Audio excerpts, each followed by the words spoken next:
Assalamu alaikum everyone, and welcome to SHIB video update today. So I'm just going to bring a very quick update at the moment for SHIB, and we potentially could be looking for a good move to the upside from the time that I'm recording this. So what I'm going to do is very quickly take the trend line again, and we're looking for this break to the upside at the moment. And if you look at this 4-hour time frame, this is what we had: a resistance there, a resistance here. You actually made a fake out to the upside and came down, and now you're coming down like this. Now this is a pattern called as a bump and run pattern. So bump and run, that's what is known, because if you consider it, it actually went sideways, bump, and then you go to the upside. That's known as the run. So we're looking for the run to the upside here, and it's just going to be a very, very quick technical target from the top to the bottom down there.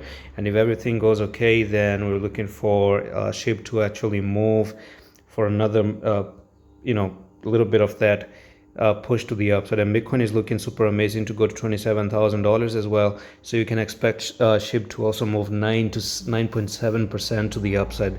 So it is what it is right now, and I do think that the better stop loss is going to be down at this point level, which is nearly that's going to be 1041. That's where you might want to put your stop losses. You don't want to go below that. And that's pretty much it for this update on SHIB. I'm going to see you in the next one. Allah Hafiz.